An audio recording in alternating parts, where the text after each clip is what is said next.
Hello నమస్తే. Science fiction రచయితల సిరీస్లో ఈరోజు హరుకి మురకామి, జపాన్కి చెందిన ప్రసిద్ధ రచయిత గురించి క్లుప్తంగా పరిచయం చేస్తాను. అంటే సైన్స్ ఫిక్షన్ రచయితల్లో హరుకి మురకామిని చేర్చచ్చా వద్దా అనేటువంటిది ఒక సంశయం ఉంది.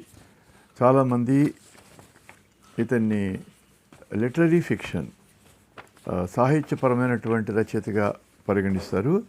సైన్స్ ఫిక్షన్ రచయితగా కూడా పరిగణించవచ్చు కొన్ని రచనల ప్రకారం. అది మనం చూద్దాం. ఇతను చాలా పాపులర్ రచయిత. యువతరంలో కూడా జన్ జీలో కూడా చాలా ఆకర్షణ ఉన్నటువంటి రచయిత, విలక్షణమైన రచయిత. ఇతను హరుకి మురకామి జపాన్కు చెందిన ప్రపంచ ప్రసిద్ధ సమకాలీన రచయిత. ఇతని రచనల్లో మాయాజాలిక యథార్థవాదం అంటే మ్యాజికల్ రియలిజం, సర్రియలిజం అంటే అధివాస్తవికత, పోస్ట్ మోడర్నిజం ఆధునికాంతర సాహిత్యం, ఇంకా యాదృచ్ఛిక ఊహలతో అంటే కోయిన్సిడెన్సెస్, ఒక రకమైనటువంటి వింత విషయాలతో నిండి ఉంటాయి. సైన్స్ ఫిక్షన్ సిరీస్లో పరిచయం చేయొచ్చా లేదా అనేది చూద్దాం.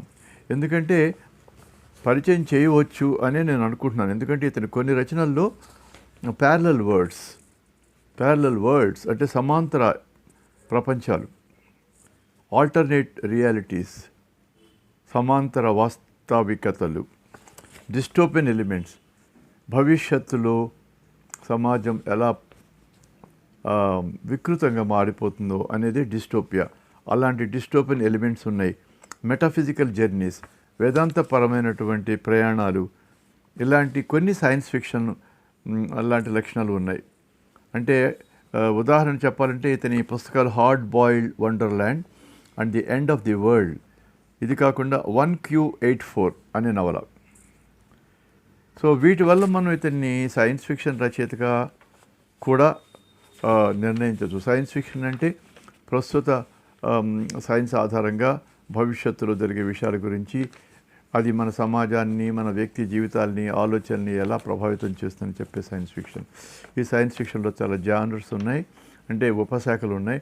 హార్డ్ కోర్, సాఫ్ట్ కోర్, ఇది కాకుండా డిస్టోపియన్, తర్వాత ఫిలసాఫికల్ వేదాంతపరమైనవి, ఇంకా సైబర్ పంక్ యంత్రాలతో కూడినవి, ఇట్లా అనేక రకాలైనటువంటి సైన్స్ ఫిక్షన్లు ఉన్నాయి.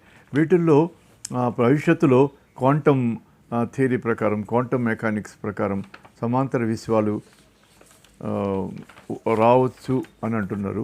వామ్ హోల్స్ లేదా క్వాంటమ్ పార్టికల్స్ ద్వారా వేరే విశ్వాల్లోకి వెళ్ళొచ్చు అనేటువంటిది.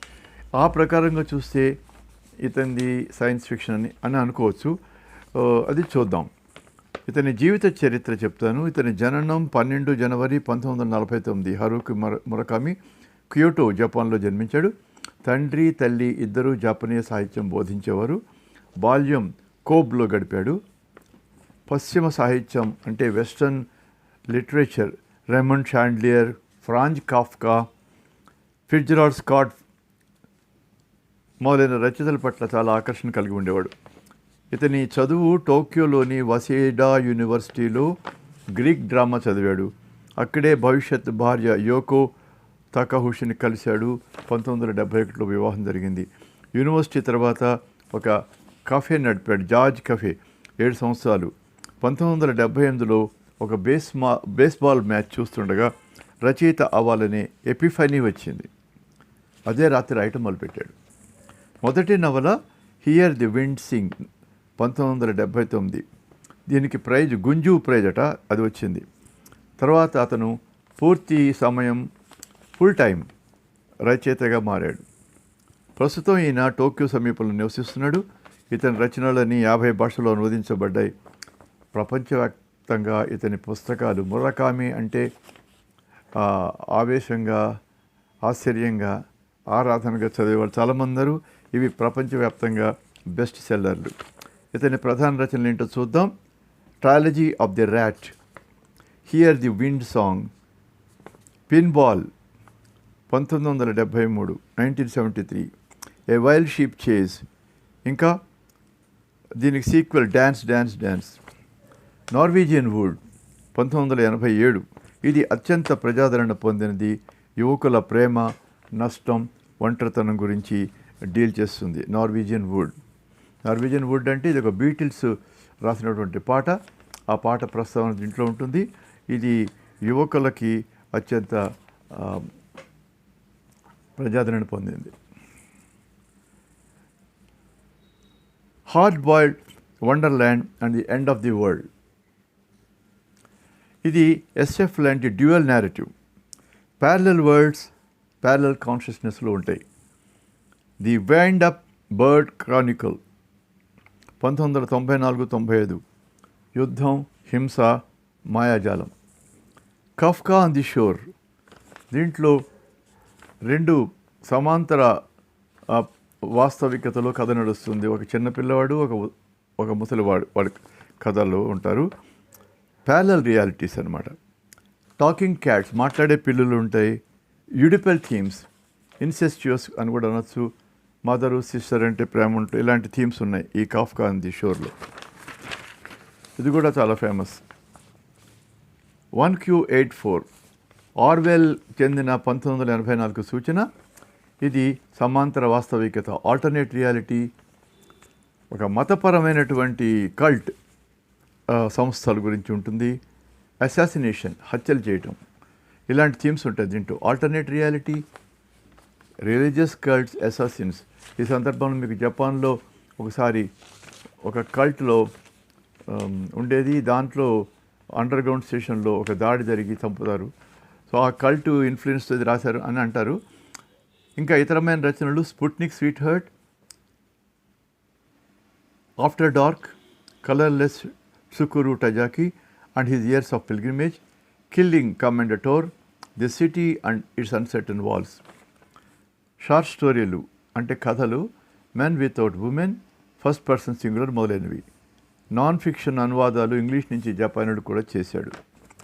ఇతని లక్షణాలు, రచన లక్షణాలు చూద్దాం. శైలి మాయాజాలిక యథార్థవాదం అనొచ్చు, మాంత్రిక వాస్తవికత అని కూడా అనొచ్చు.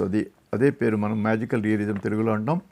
సాధారణ రోజువారీ జీవితం, స్పాగెటీ లాంటిది వండుతూ ఎలివేటర్ ఎక్కుతూ ఉంటూ నుంచే ఆకస్మికంగా అసాధారణ ప్రపంచంలోకి వెళ్ళిపోతారు.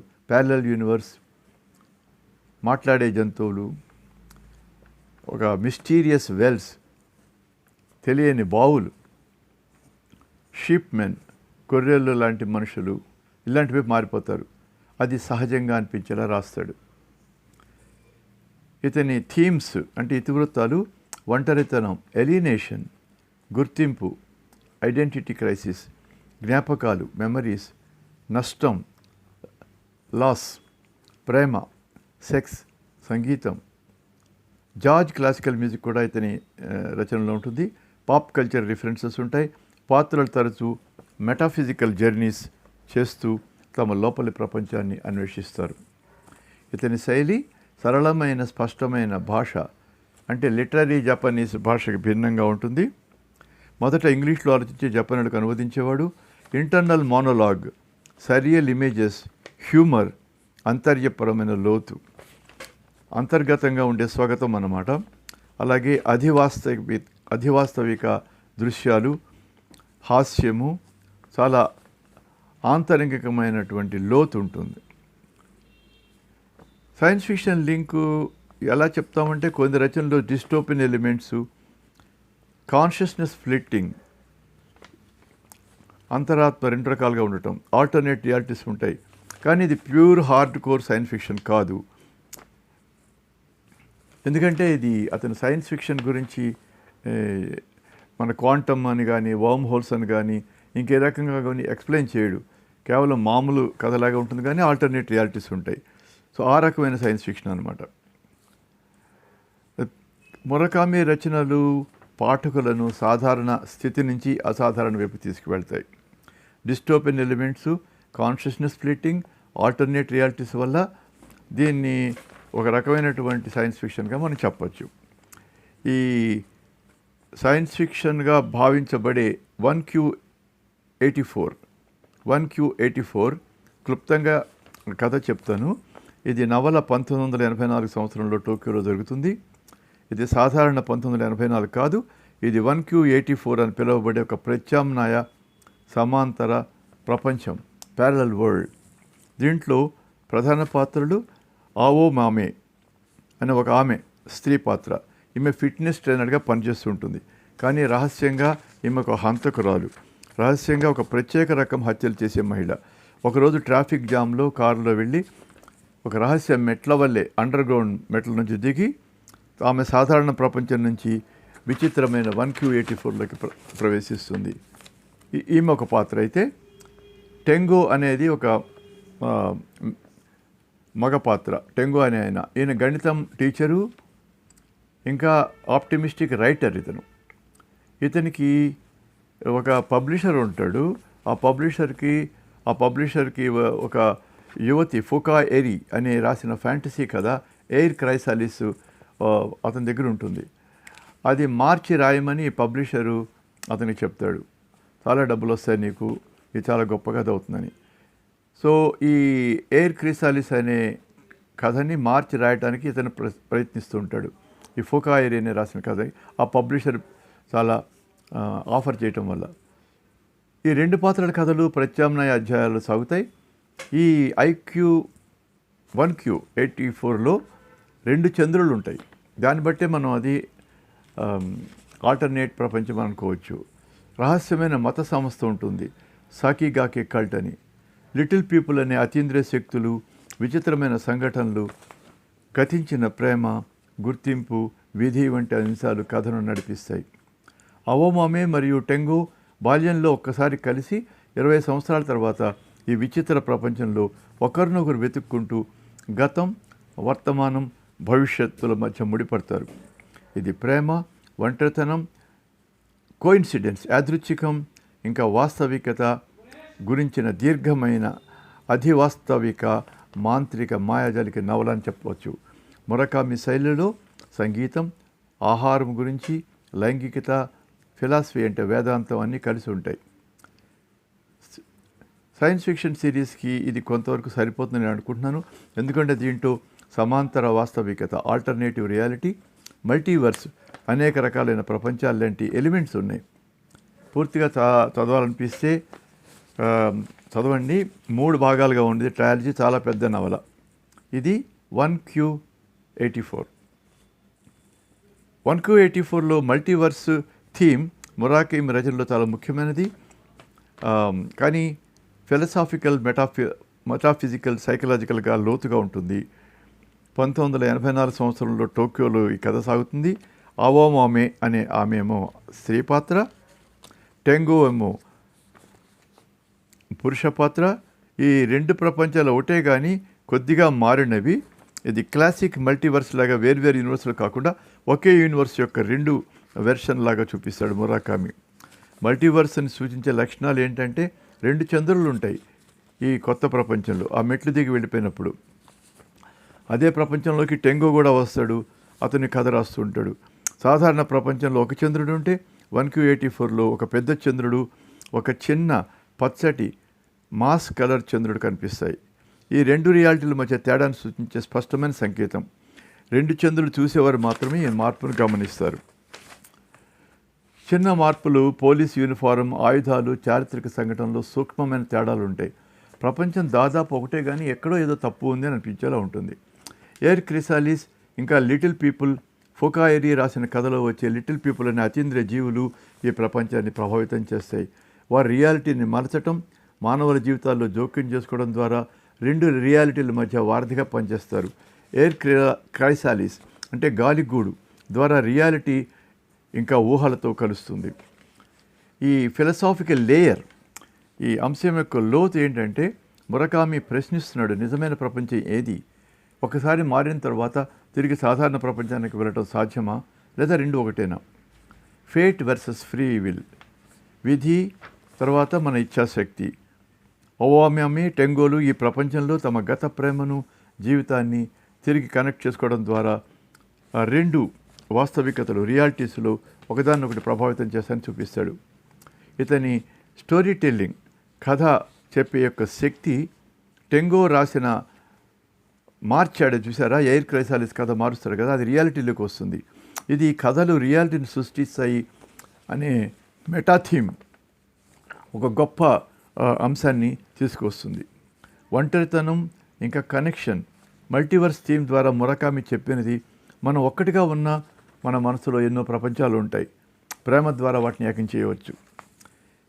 ఇది సైన్స్ ఫిక్షన్ కోణంలో చూస్తే ఇది హార్డ్ సైన్స్ ఫిక్షన్ కాదు. క్వాంటమ్ మెకానిక్స్ లేవు, వార్మ్ హోల్స్ లేవు, సైంటిఫిక్గా ఎలా జరుగుతుందో చెప్పడు. ఇది మాంత్రిక వాస్తవికత ద్వారా మల్టీవర్స్ని అనుభవపూర్వకంగా చూపిస్తుంది. ఎక్స్పీరియన్షియల్ అంటారు.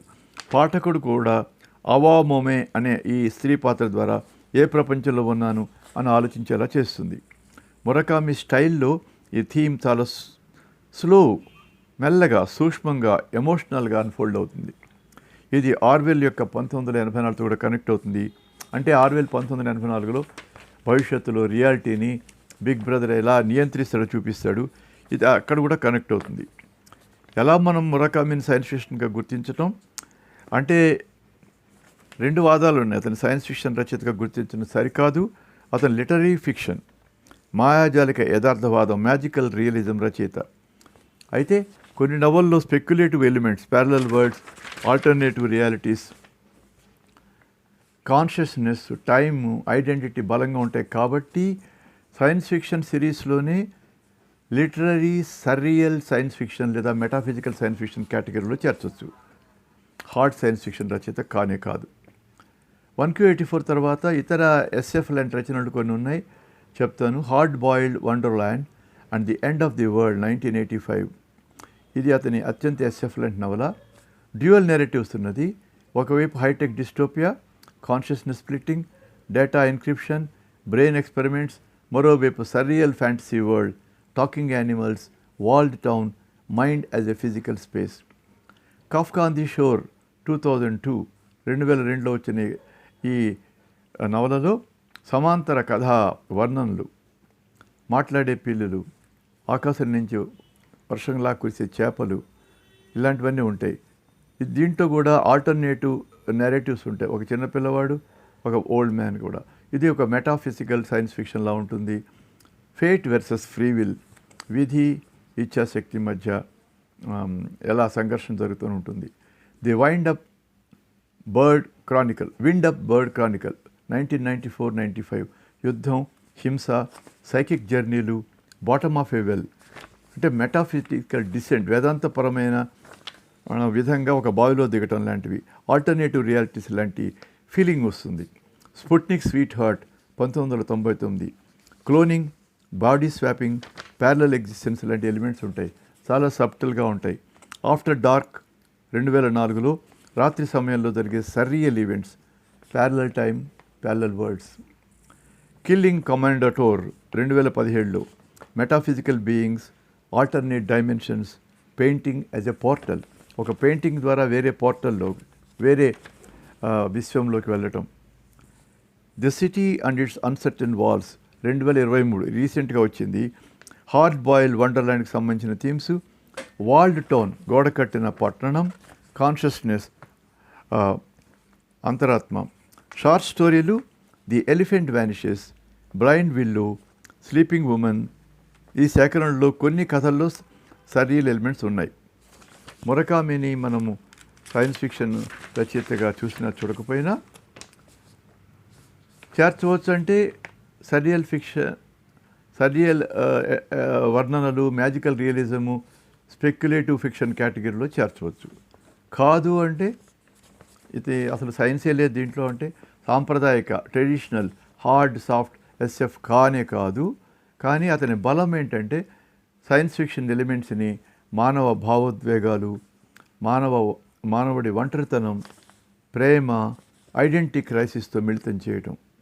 కాబట్టి ఇది ఒక రకమైన మెటాఫిజికల్ సైన్స్ ఫిక్షన్. మురకామి ఒక అద్భుతమైన లిటరరీ అండ్ కొన్ని చోట్ల మెటాఫిజికల్ సైన్స్ ఫిక్షన్ రైటర్ అని చెప్పవచ్చు. ఇది హరుకి మురకామిని గురించి నా ప్రయత్నం. ముఖ్యంగా Norwegian would science fiction like చేసిన వాళ్ళు 1Q84, ఇది కాకుండా కాఫ్కా ఆన్ ది షోర్, ఇవి చాలామందికి పరిచయం. అవి తప్పకుండా చదవండి. ఎంజాయ్ చేస్తారు. ఇతను చాలా చదవవలసిన రచయిత. Hard boiled wonderland and the end of the world కూడా సైన్స్ ఫిక్షన్ లాంటిదే. ఈ రకమైన పరిచయంతో ఈరోజు సైన్స్ ఫిక్షన్ రచయితల సిరీస్లో హరుకి మురకామిని గురించిన పరిచయం ముగిస్తున్నాను. నా పేరు డాక్టర్ మధు చిత్తరువు. నమస్తే. మరొకసారి మరొక సైన్స్ ఫిక్షన్ రచయితతో కలుద్దాం.